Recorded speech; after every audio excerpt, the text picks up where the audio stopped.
There's a small island in southern Japan where researchers began arriving in the 1990s with notebooks and questions. They had heard that something unusual was happening on Okinawa, that people, they were not just living longer than almost anywhere else on Earth, but that they were living differently.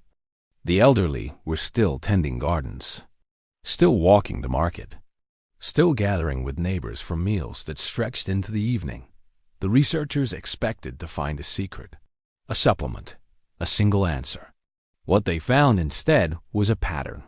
Not one food, not one practice, but a daily relationship with eating that had been passed down through generations without fanfare, without branding, without anyone calling it a longevity diet. It was simply how people lived. This video explores what that pattern looks like, why it works, and how the underlying principles can be applied outside of Okinawa, in any kitchen, in any city, by anyone paying attention. The first thing researchers noticed was not what Okinawans ate, but how much, or rather how little. There is a phrase that has been spoken in Okinawan homes for generations, before modern nutrition science had any framework to explain it. Hara hachi. It translates loosely as eat until you are 8 parts full. Not hungry, but not stuffed. Satisfied to a point that leaves something unoccupied. It sounds simple. It is surprisingly difficult to practice in a world designed to encourage excess. The mechanism behind this phrase is well understood today. The brain's satiety signals, the chemical messages that tell you a meal is sufficient, travel slowly. They lag behind the act of eating by roughly 20 minutes. In that gap, it is easy to continue consuming past what the body actually needs, not out of greed, but out of pure biological timing. Traditional Okinawan eating habits created a natural buffer against this delay. Meals were eaten slowly, with attention, often from smaller plates. By the time the body's signals caught up, the meal was already winding down. What this means practically is that the principle of hara hachi is not about restriction. It is about pace and proportion. Eating from a smaller bowl does not feel like deprivation if the food in that bowl is prepared carefully and eaten without distraction. The body receives what it needs. The mind, given time to register the meal, registers satisfaction rather than absence. Studies examining populations with the longest lifespans consistently find that chronic mild caloric moderation, not dieting, not fasting, simply not overeating, appears repeatedly as a shared trait. For someone accustomed to eating quickly at a desk or in front of a screen, implementing this requires one shift before everything else. Bring the meal to a table and remove other stimulation. Not because of ceremony, but because attention is the instrument through which the body's own signals can be heard. Among the foods that appear most consistently in the traditional Okinawan diet, one stands out for its contrast to Western eating habits: fermented foods consumed daily and in variety. Before refrigeration, before industrial food systems, human populations around the world developed fermented foods as a means of preservation. In Japan, this produced miso, a paste made from fermented soybeans and salt that has been consumed for over 1,000 years. It produced pickled vegetables, daikon, cucumber, plum, each fermented in brine for days or weeks. It produced natto, a fermented soybean product with a pungent smell and a devoted following among those who grew up eating it. And it produced a daily miso soup, drunk not as a side dish but as something closer to a foundation, warm, savory, and present at nearly every traditional meal. What these foods share is microbial richness. The fermentation process produces and sustains vast colonies of beneficial bacteria. When consumed regularly, these bacteria colonize the gut, and the gut, as decades of research have increasingly demonstrated, is far more consequential than it was once believed to be. It communicates with the immune system. It influences inflammatory responses throughout the body. It synthesizes compounds that affect brain chemistry. A gut ecosystem that is diverse and well-populated behaves differently from one that has been stripped by processed food and chronic stress. Miso soup, eaten daily, is not a dramatic health intervention. It is a quiet, consistent deposit into a biological account that pays dividends over decades. The key word is consistency. One serving of miso soup a week has different effects from one bowl each morning. Traditional Okinawans did not think of miso as medicine. They ate it because it was familiar and it tasted good. That unconscious daily repetition is precisely the mechanism. For someone outside Japan, the specific vehicle matters less than the habit. Yogurt, kefir, kimchi, sauerkraut, live culture pickles. Each of these delivers similar microbial benefit. The practice is to choose one fermented food that is genuinely enjoyable and to build a daily habit around it, not a supplement, not a powder. Food, prepared and eaten in something recognizable as a meal. The third pattern that research on Japanese centenarians, both in Okinawa and in the broader Japanese diet, consistently surfaces is the presence of plants not as occasional side dishes, but as the structural core of every plate. In traditional Japanese cooking, vegetables are not garnish. Sweet potato was the caloric backbone of the Okinawan diet for generations before rice became dominant.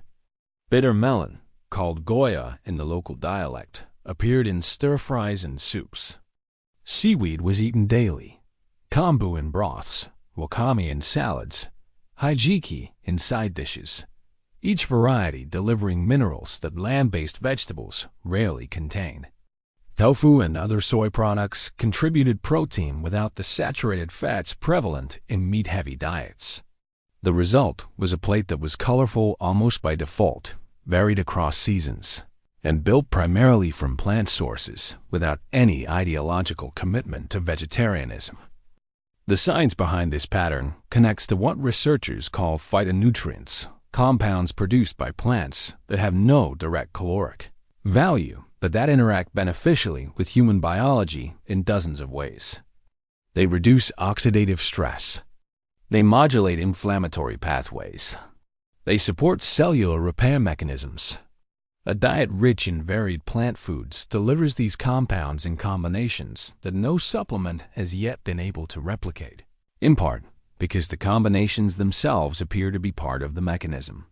The nutrients interact with each other. The whole, in this case, genuinely seems to be more than the sum of its parts.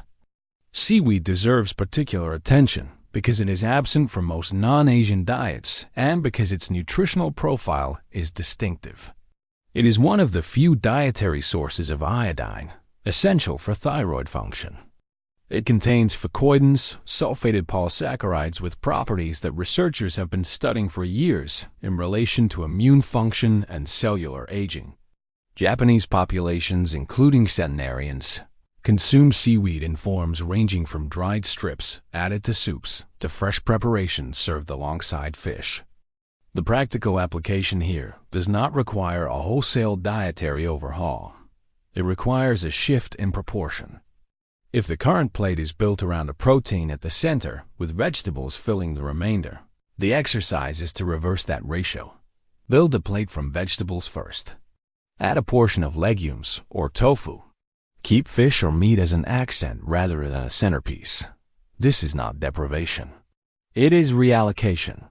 Fish appears throughout Japanese longevity research with enough frequency that it warrants its own consideration, separate from the broader plant-forward pattern.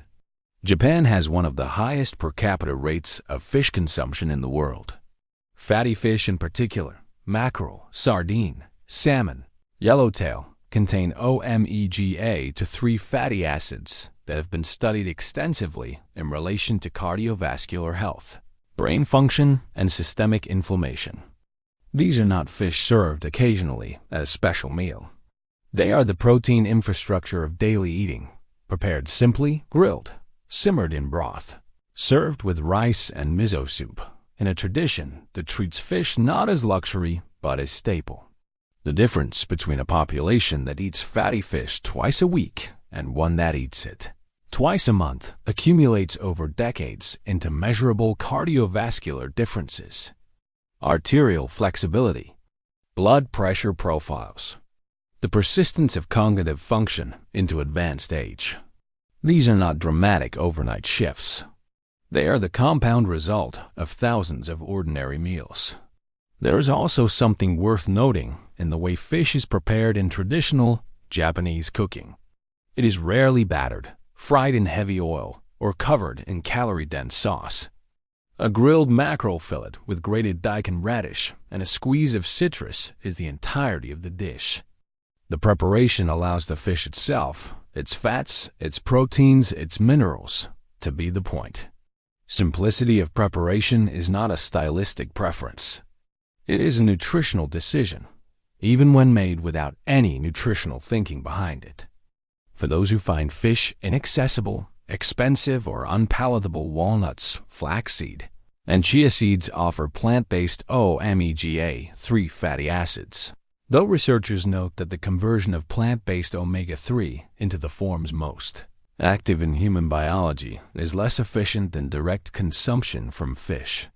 The ideal is to find at least one variety of fatty fish that is genuinely enjoyable, and to include it in the weekly rhythm of eating without making it a special occasion.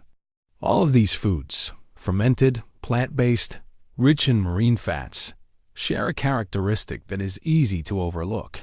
They are eaten in community. Traditional Okinawan social structure includes a concept called moi, informal social groups, often formed in childhood, that meet regularly throughout life to share support, conversation, and food. These groups are not formal organizations. They are simply people who have chosen to stay connected, who gather around meals that are prepared with care and eaten without hurry. Researchers who studied Okinawan longevity consistently identified the social dimension as inseparable from the dietary one. This matters because isolation has measurable physiological effects. Chronic loneliness elevates cortisol. It disrupts sleep. It accelerates inflammatory aging in ways that nutrition cannot fully counteract. The food matters.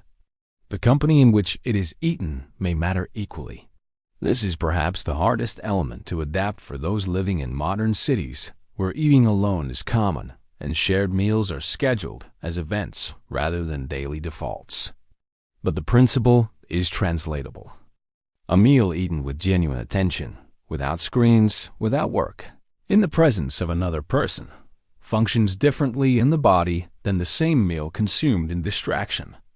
Even twice a week, a shared meal represents a material difference. The researchers who arrived on Okinawa looking for a secret left with something more complicated and more useful. There was no single food, no hidden compound, no protocol that could be packaged and sold. There was instead a set of daily habits so ordinary that the people practicing them had never thought to identify them as habits at all. Eating until almost full, not fully. A bowl of miso soup each morning. A plate built first from vegetables and fermented things. Fish several times a week, prepared simply. Meals eaten slowly, in company, without urgency. None of these practices requires exceptional willpower. None requires wealth or specialized knowledge or a complete reinvention of how you currently eat. They require only a gradual shift in what fills the plate and in the attention brought to filling it. The evidence for their cumulative effect is not drawn from a single study or a single population. It appears, with remarkable consistency, wherever researchers find people living well into their 10th decade, not merely surviving, but functioning, connected, and present. That consistency is itself a kind of answer, not dramatic but reliable, which is, in the end, the only kind of answer worth building a life around. If this was helpful, consider subscribing for more strategies on discipline, focus, and long-term growth. Thank you for watching.